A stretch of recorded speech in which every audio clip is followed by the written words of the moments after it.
يا أيها الذين آمنوا كتب عليكم الصيام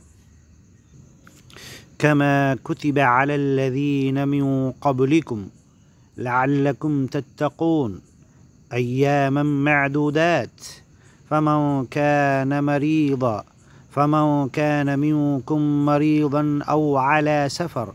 فعدة من أيام أخر وعلى الذين يطيقونه فدية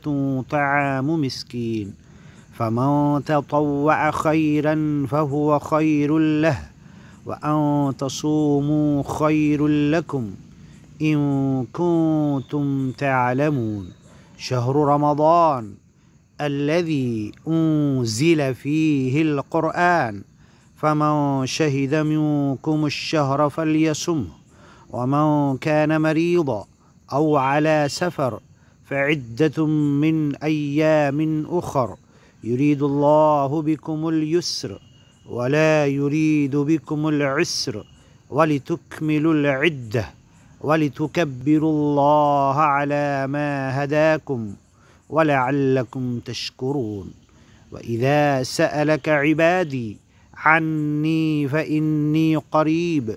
أجيب دعوة الداع إذا دعان فليستجيبوا لي وليؤمنوا بي لعلهم يرشدون أحل لكم ليلة الصيام الرفث إلى نسائكم هن لباس لكم وأنتم لباس لهن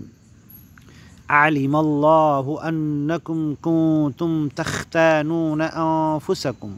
فتاب عليكم وعفى عنكم فالآن باشروهن وابتغوا ما كتب الله لكم وكلوا واشربوا حتى يتبين لكم الخيط الأبيض من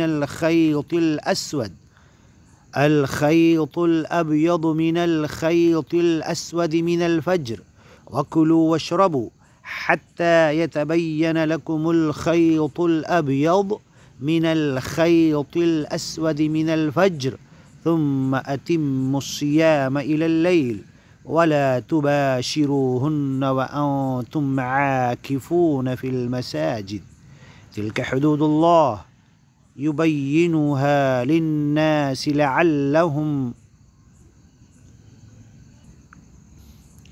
تلك حدود الله فلا تقربوها كذلك يبين الله آياته للناس لعلهم يتقون